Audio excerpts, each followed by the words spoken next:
आप देख रहे हैं कि आज इसका द्वितीय एवं समापन दिवस है। आप और खोल श्री करके सत्य प्रकाश जी महाराज से सुन रहे हैं। अपने मन में यह संकल्प किया कि गुरु महाराज का दिल करूंगा, रहो कि जाऊं, जैसे लोग सिक्का उछाल देते हैं।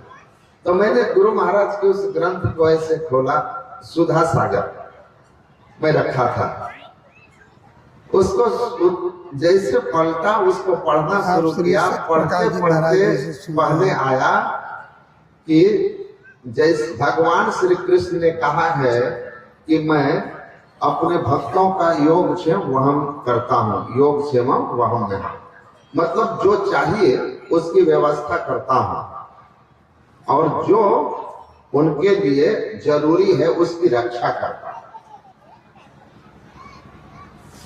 गुरु और परमात्मा दोनों तत्वतः एक ही होते हैं। अगर आपको विश्वास नहीं है तो आप गुरु भक्त बनकर देखिए, आपका योगक्षेम वहन होता है या नहीं। मतलब जो आपको जरूरी है उसकी व्यवस्था हो देख जाएगी। रहे हैं कोहबरा के इस मैदान में, जहाँ पर कि 2 दिवसीय संत मत सत्संग कार्यक्रम चल रहा है। देखिए पूरा प्रसाल भरा हुआ है। आगे पढ़ते पढ़ते गुरु महाराज में कहे हैं कि साधक को साधना में जहां भी थोड़ा विघ्न आए उस स्थान का तत्क्षण त्याग कर देना चाहिए। उसे किसी स्थान से भी आसक्ति नहीं रखनी चाहिए। वस्तु और धन संपत्ति की तो बात छोड़ दो। मुझे लगा ये तो खड़ा होकर गुरु महाराज बोल रहे हैं कि भागो यहां से, खड़ा होकर बोल रहे हैं। एकदम स्पष्ट उसमें लिखा हुआ। मैं 2 मिनट लेट नहीं किया, तुरंत तैयार हुआ, अपना बैग पैक किया, गया। महाराज जी चलता हूँ, हो गया, आपके यहाँ रहे 1 साल, इसके लिए आपको थैंक्स कहने आया हूँ। उन्होंने कहा कि ठीक है, जाइए, आप यहाँ रहे 1 साल तक, आश्रम की सेवा किए, अपना साधना किए, उसके लिए आपको भी थैंक्स है। तो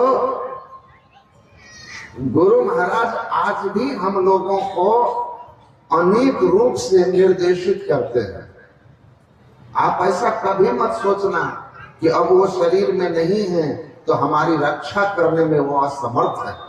आप सुन रहे हैं, लिखा हुआ है, मैंने पढ़ा है योग सत्य प्रकाश जी महाराज से, योग वासिष्ठ महारामायण में।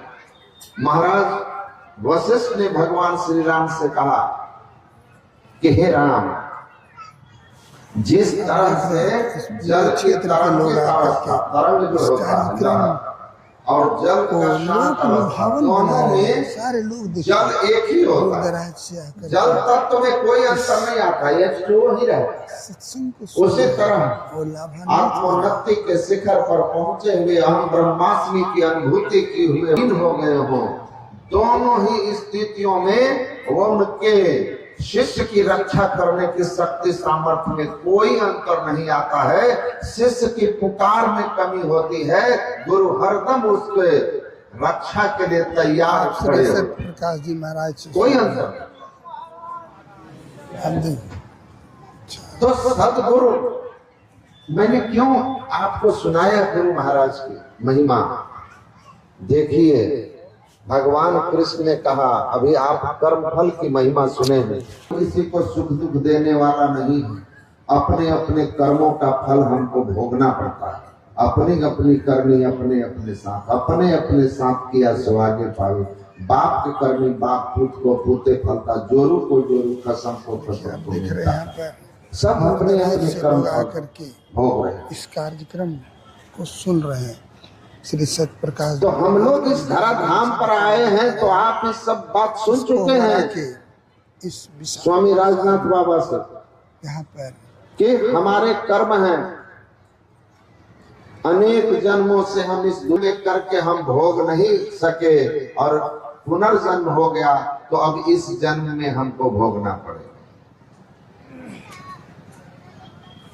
तो द्रौपदी महारानी के अच्छे कर्म फल प्रकट हुए तो भगवान कृष्ण की साड़ी बांधी, अंगुली बांधी थी साड़ी से, तो उनके सम्मान की रक्षा हो गई।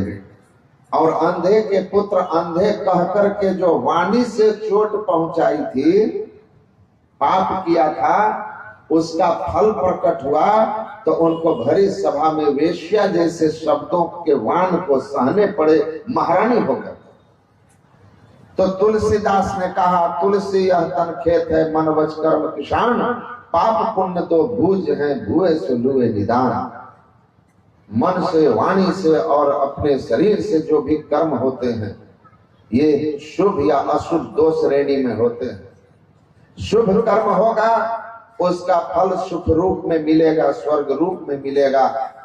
अशुभ कर्म होगा, पाप कर्म होगा, उसका फल दुख रूप मिलेगा, नरक के रूप में मिलेगा। लेकिन महापुरुष लोग कहते हैं कि शुभ कर्म का सुख भोग करोगे खत्म। कल सुने थे ना, पुण्य छीन सोई देव स्वर्ग से नरक में आवे। तो आप सुख और दुख, शुभ अशुभ कर्मों के फल के रूप में आ रहा है, और कितने पीछे के कर्म हुए हमें पता ही नहीं है वे शुभ और अशुभ। आप सत्संग में आए, सत्संग सुनते हैं, और सत्संग सुनकर के आपके अंदर विवेक जागता है, तो आप अपने जीवन से पाप कर्मों को तिलांजलि देते हैं, तिलांजलि दे देते हैं। चलो, झूठ, चोरी, नशा, हिंसा और वे विचार, ये पंच महापाप हैं, इनको नहीं करना है। इससे बचने का यत्न करते हैं।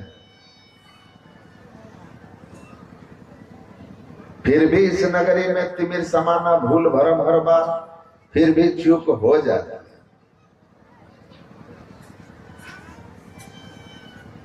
जो चूक हो गई वो तो आएगा, इस जन्म वाला भी, और जो पीछे का हुआ है वो भी आएगा। और हम चाहते हैं कि बुरा आए ही नहीं, अशुभ कर्म हमको न भोगना पड़े। तो क्या करें? अब और एक सत्संग कार्यक्रम चल रहा है, दिखा रहा हूँ कोहबरा के इस फील्ड में दूर दराज से लोग आकर के आधुनिक विज्ञान के जनक रस, उन्होंने should be above the level of problems। वो कहते हैं कि हमारे जीवन में जो समस्याएं हैं ना, देखिए, अब उसको बैठाइए।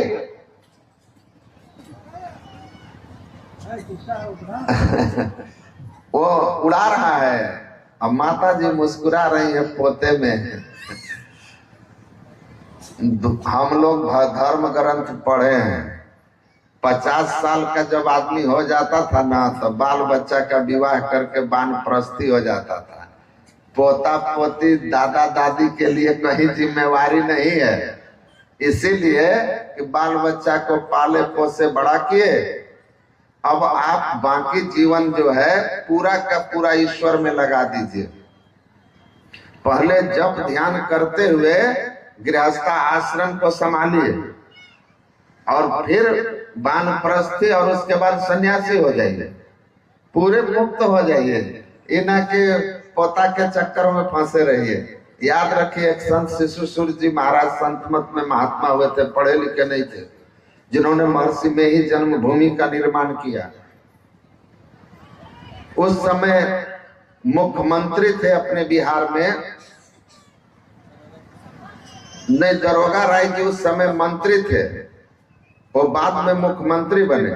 अब दरोगा राय जी उनको लेकर गए, जो उस समय मुख्यमंत्री थे, केबी सहाय। वो बोले कि रामचरितमानस से बड़ा लगाव था केबी सहाय जी को। उन्होंने कहा कि सुनिए, हमको रामायण सुनाइए, रामचरितमानस। तो वो रामचरितमानस का पाठ करते हैं और उसका अर्थ समझा रहे हैं। और केबी सहाय सुन रहे, तभी केबी सहाय का पोता आकर उनके गोद में बैठ गया। अब केबी सहाय लगे पोता को पुचकारने, और संत शिशु सूर्य जी महाराज ने उसी समय रामचरितमानस समेटा और कहा कि मुख्यमंत्री होंगे आप, हम आपके नौकर नहीं हैं। हमको बोल दिए रामायण पढ़िए और आप अपना पोता खिलाने लगे, तो खिलाइए न, देखते हैं पोता कहां तक आपको बचा लेगा।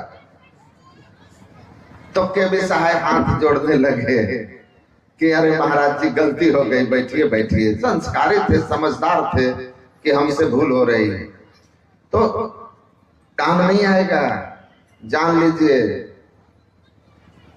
गुरु महाराज समझाते हैं, तन धन दारा सपन है सारा, अंत न आवे कामा हो। अब भजो भजो गुरु नाम हो प्यारे, भजो भजो गुरु नामा हो। घट में तेरे घोर अंधेरा, सोई भरम का जामा हो। हम काम क्रोध लोभ मोह मद मात्सर्य ईर्ष्या द्वेष के चंगुल में फंस करके अपकर्म करते हैं, और फिर इसका परिणाम इस स्थूल देह में रह करके दुख रूप में भोगते हैं। तो सारी समस्या कहाँ है? इस नगरी में तिमिर समाना भूल भरम भर बार। हमारे जीवन में जो दुख संताप है, दैहिक दैविक भौतिक ताप है, हमारे अंदर में जो विकार की अग्नि जल करके हमको परेशान करती है, वे सब कहाँ हैं? ये हम आंख बंद करके जो अंधकार देखते हैं ना, हम उसी तल पर हैं, और ये सारी समस्याएं इसी अंधकार के तल पर हैं। ये दुख, ये विकार, ये सब अंधकार के तल पर हैं, और हम जीवन भर समाधान अंधकार के तल पर ढूंढते हैं। इसीलिए संत महापुरुष लोग कहते हैं कि समस्या आपकी अंधकार के तल पर है। आषाढ़ गाढ़ अंधार घट में तात दुखा पार है। अंधकार के तल पर हैं, तो ये सारी समस्याएं हैं। हमसे शुभ अशुभ कर्म हो रहे हैं, उनके फल हमें भोगने पड़ रहे हैं, हमसे भूल हो जा रही है, हम आप विकारों में फंस जा रहे हैं। महापुरुष लोग कहते हैं सावधान, जीवन भर लाख उपाय कर लोगे, भावे जाए द्वारिका भावे जगन्नाथ, कहीं चले जाओ, लेकिन याद रखना कि ये अंधकार के तल से ऊपर जब तक उठने की युक्ति नहीं मिली और नहीं उठे, तब तक समाधान नहीं है उस समस्या का, जिस समस्या का आप समाधान चाह रहे हैं। कि हमसे जो कर्म बना वो हमको चोट न पहुंचा सके, हमारे जो संचित कर्म हैं उन कर्मों का नाश हो सके। महापुरुष लोग कहते हैं उठ जाइए, उठिए, गुरु कृपा ते भेद ले तम तोड़ी दुख निवारिये। हरि ने जन्म दियो जग माही, गुरु ने आवा गमन छुड़ाही। हरि ने रोग भोग उरझायो, आ गुरु जोगी कर सबे छुड़ाए। हमारे जीवन में हमारे कर्मों के कारण, शुभ अशुभ कर्म जो हमसे बने उसके कारण हमारे जीवन में रोग है, सुख भोग है, दुख भोग है। लेकिन संत सदगुरु इस धराधाम पर आकर के हमको बताते हैं योग की युक्ति, और योग की युक्ति गुरु दे करके सबे छुड़ायो। इसीलिए कहा राम तजु पे गुरु न विसारू, हरि के सम गुरु के सम हरि को न निहारू। ये सदगुरु की महिमा है। हमको युक्ति देते हैं, भेद बताते हैं और कहते हैं सुनो, तुमको जहां समस्या है ना उस समस्या से ही बाहर निकाल देते हैं, समस्या का स्थान से ही तुमको निकाल देते हैं। गुरु महाराज बहुत सरल समझाते थे कि कोई व्यक्ति भारत में किसी तरह का अपराध करके अब भाग जाता है दूसरे देश में, तो भारत सरकार का कानून उस पर काम नहीं करता, वो वहां पर आराम से रहता है। दाऊद इब्राहिम और एक जो विजय माल्या है 10-20 करोड़ लेके भाग गए किंगफिशर वाले, वहां इंग्लैंड में है, यहाँ वारंट है। और भारत और इंग्लैंड के बीच मैच चल रहा था, तो मैच देखने आया था, टीवी पर पूरी दुनिया देख रही थी। और जैसे टीवी पर आया उसका चेहरा, तो जितने भारतीय वहां इंग्लैंड में रहते हैं, पढ़ते हैं, काम करते हैं, सब जोर जोर से चिल्लाने लगा लोग, चोर चोर चोर चोर। तो विजय माल्या लाज से उठ करके अब पीछे चला गया वीआईपी रोड छोड़ के, ताकि हम नजर नहीं आए। पर टीवी में वो दिख रहा है कि वो बैठा है इंग्लैंड में, सब जान रहे हैं, पर हमारे देश का कानून वहां काम ही नहीं करता। सरकार कोशिश कर रही है पर ला नहीं सकती, क्योंकि वो तो उनके बस में है। उसी तरह गुरु महाराज कहे कि तुमसे जो भूल भरम हुआ है ना, यह स्थूल तल पर रह के हुआ है। ये कर्म क्षेत्र है तुम्हारा, धर्म क्षेत्र कुरुक्षेत्र। कौन सा कुरुक्षेत्र? इदम शरीरम कौन्तेय क्षेत्र मिथ्या विधीयते। यह शरीर ही क्षेत्र है, वह कर्म क्षेत्र जिसमें रहकर, इसी स्थूल तल पर रह करके हम लोग, अंधकार के तल पर रहकर हम लोग मन से अच्छा बुरा सोचते हैं, वाणी से किसी के लिए सहानुभूति और प्रेम के शब्द, तो किसी के लिए हृदय बेधने वाले कटुक वाणी कह करके पाप कर लेते हैं। और इसी शरीर के स्थूल तल पर रह करके हम किसी के अपने हाथों के द्वारा किसी का भलाई करते हैं, किसी का बुराई कर देते हैं, किसी का बुरा करते हैं। तो हमसे जो कर्म बनता है यह स्थूल तल पर बनता है, इसलिए जो भोग होता है वो स्थूल तल पर ही होता है। समाधान कहाँ है? स्थूल तल पर कभी नहीं। दो दिवसीय संत न आकाश में, न धरती पर, न गुफाओं में, न समुद्र के तलहटी पर, दुनिया में ऐसा कोई स्थान नहीं बना जहाँ जाकर मनुष्य अपने किए हुए कर्मों के फल से बच सके। भक्तों से भरा हुआ। अगर बचना है तो इस तल को ही त्यागना होगा, इससे ऊपर उठना होगा। गुरु कृपा से भेद लेहितम तोड़ी दुख निवारिय, तो इससे ऊपर उठना है। गुरु की कृपा से भेद लेना होगा, युक्ति लेनी होगी। इसीलिए गुरु महाराज कहते हैं विविध भांति के कर्म जगत में जीव ही बचाता है। बचाएंगे सदगुरु महाराज, इसीलिए बचो गुरु की ओट रे। कहीं दुनिया में जाओगे बिना सदगुरु की सदयुक्ति के कर्म फल से नहीं बच सकते, न संचित कर्मों का आप विनाश कर सकते हैं। गुरु योगी कर सबे छुड़ाए, गुरु हमको योगी बना देते हैं। इसीलिए अर्जुन को भगवान ने योगी बनने के लिए कहा था कि मेरे लिए आपका निश्चित मत क्या है भगवान? तो भगवान ने कहा था कि तस्मात् योगी भवार्जुन, तपस्वी भी धिको योगी, ज्ञानी ध्योपि मतोधिकः, कर्मी भ्यश्च धिको योगी, तस्मात् योगी भवार्जुन। बड़ा बड़ा तप तपस्या करके हजार वर्ष तप करने वाला, पानी में घुस करके 1000 वर्ष तप करने वाला सौभरी ऋषि जल में मछली के जोड़े को काम क्रीड़ा करते हुए देख करके काम से भर गए और राजा मानधाता के जाकर के 50 कन्याओं से अपने योग बल से अपने को खूबसूरत बना के आकर्षित कर विवाह करके पथभ्रष्ट हो गए। अपना गर्दन काट काट करके चढ़ा देने वाला रावण की क्या स्थिति थी। अब भस्मासुर ने तो ऐसा वरदान मांगा कि कौन मांगेगा कि जिसके सिर पर हाथ रख के भस्मीभूत हो जाए। तो तपस्या से आपको सिद्धि आएगी, लेकिन चित्त शुद्धि नहीं आएगी।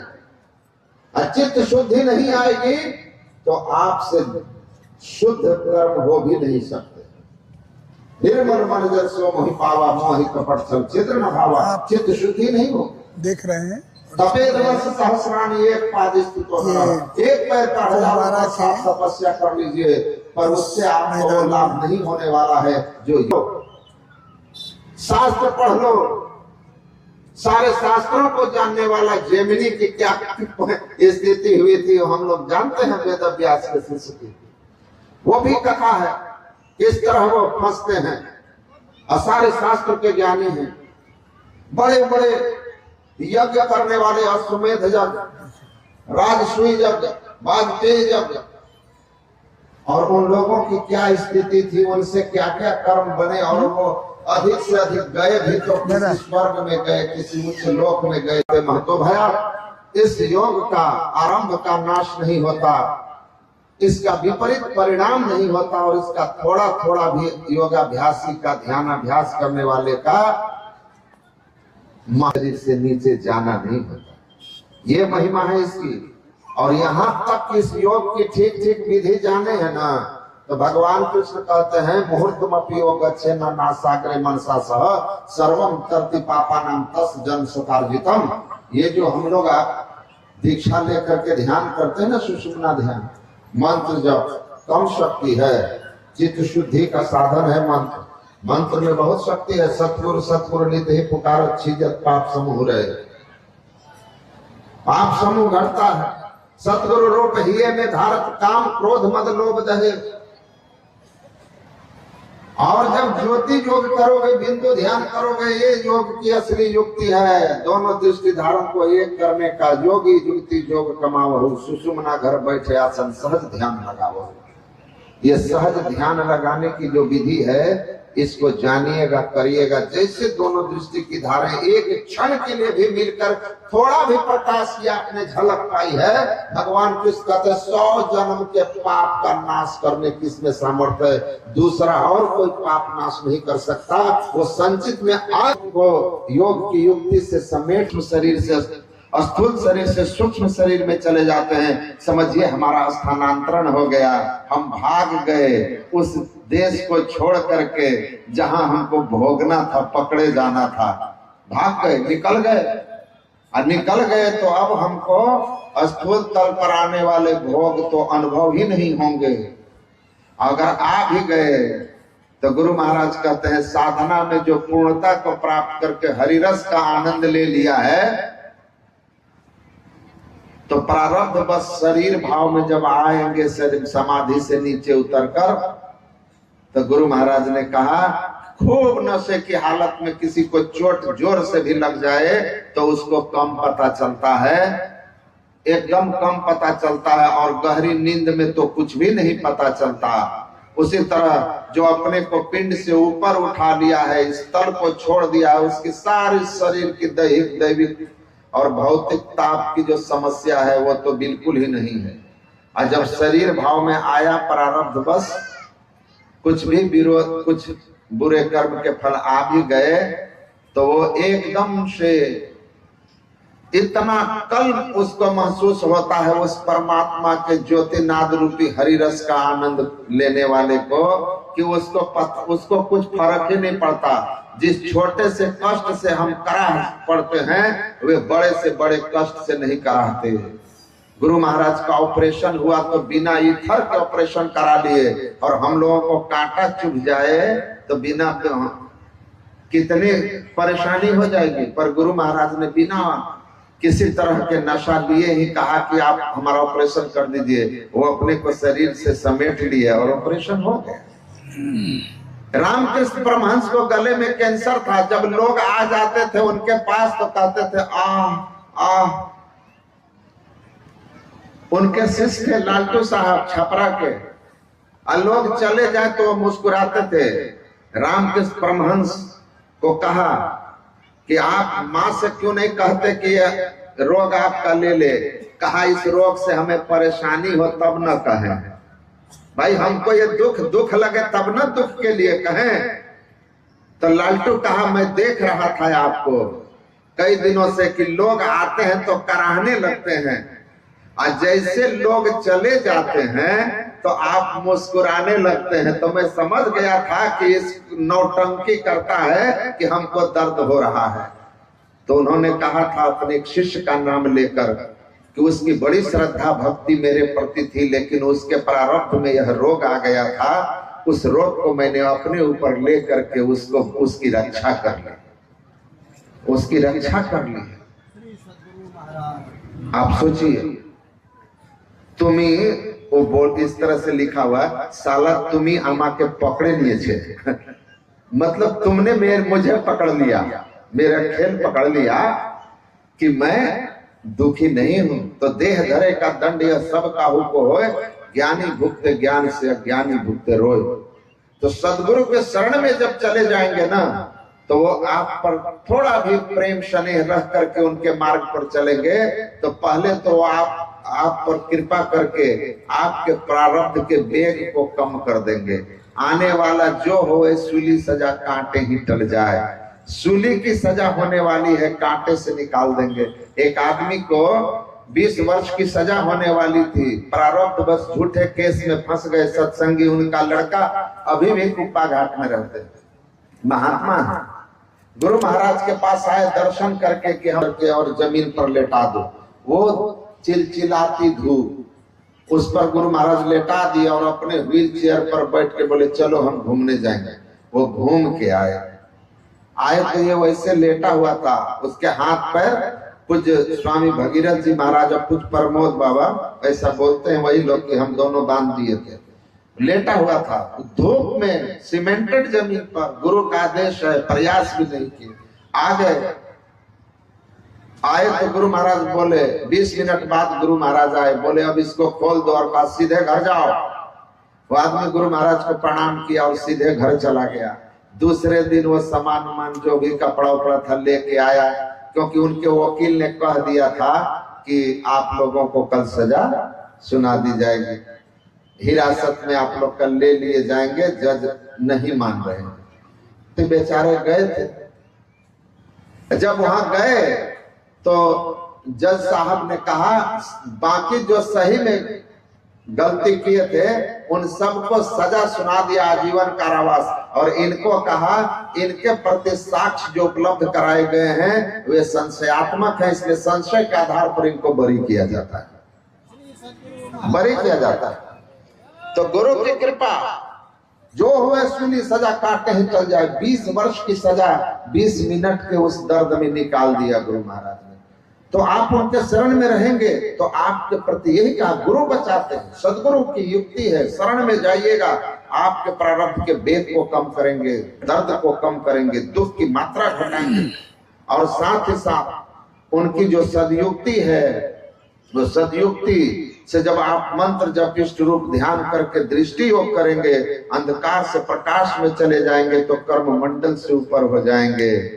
और कहा कि जब कर्म मंडल शब्द अनाहत जो रते दूजा नहीं उपाओ, अशून्य मंडल में रमी रहा जहां न कर्म लगाओ। गरीबदास जी महाराज कहते हैं कर्म मंडल, तुम अपने आप को जैसे ही प्रकाश में ले जाओगे तो शब्द अनाहत, आप अनहद शब्द सुनने लगोगे। उस अनहद में धुन सतलव लाए और जल तरीबो, यही उपाय। उस अनहद ध्वनियों में गुरु की युक्ति से सत ध्वनि को परख लेंगे तो कहते हैं भव बंधन जल जाए। अब आप पर कर्मफल का कोई प्रभाव नहीं रहेगा, कर्म के हो स्वरूप ही चिन्ह। तो ये सदगुरु की महिमा है, उनकी योग की युक्ति है। इसीलिए कहा यदि शैल समम पापम विस्तृण बहुयोजनम विद्यते ध्यान योगेन नान्यो भेद कदाचन। अगर पूर्वकृत समस्त पाप राशियों से मुक्त होना चाहते हो जो पहाड़ के समान फैला हुआ है कई योजन तक, वो ध्यान योग से होता है। और ये योग बिना गुरु के कोई जान नहीं सकता है, न कोई जाना है न कोई जानेगा। इसीलिए गुरु के शरण में जाकर के सदयुक्ति लेकर साधन करेंगे तो उनकी कृपा से आपके जीवन में सुख शांति आनंद आना शुरू हो जाएगा। और एक दिन आप कर्म को एकदम फांस को काट करके सदा सदा के लिए मुक्त हो जाएंगे। गुरु महाराज की यह महती कृपा है कि यहाँ पर 2 दिवसीय ज्ञान यज्ञ का आयोजन हुआ और इस आयोजन को यहाँ के लोगों ने बड़ी श्रद्धा से की। सत्य प्रकाश जी महाराज सुन रहे हैं दुनिया के जो और सभी इस समापन समारोह में आज जो 2 दिवसीय संत मत सत्संग का जो कार्यक्रम चल रहा है और स्वर्ग ये अब समापन की ओर है, अवसान की ओर है। और लेकिन यह जो ज्ञान यज्ञ है इसका संस्कार धर्मशास्त्र में लिखा है कि यह सभी यज्ञों से श्रेष्ठ है। श्रेयान द्रव्या यज्ञ ज्ञान यज्ञ पार्थे ज्ञाने परिसमाप्यते। यह ज्ञान यज्ञ कर्म फल का नाश करने वाला है, सभी यज्ञों में श्रेष्ठ है। यह ज्ञान यज्ञ यहाँ पर 2 दिन हुआ। आप लोगों ने में से जिस किसी ने भी तन से, मन से, धन से यह यहाँ आकर सत्संग सुन करके अपने समय दे करके इसमें सहयोग किया है, सभी लोग बहुत बहुत गुरु कृपा ईश्वर कृपा के पात्र हैं। जीवन के मूल सिद्धांत इतना ही है कि आप सत्संग कीजिए, ध्यान कीजिए, पाप से अपने को बचा कर रखिए, तो एक दिन आप गुरु कृपा से संसार चक्र से मुक्त हो जाएंगे, मानव जीवन धन्य हो जाएगा। आप सब लोगों का शुभ हो, कल्याण हो, मंगल हो, गुरु महाराज से ही प्रार्थना है हमारी। बोलिए श्री सद्गुरु महाराज की।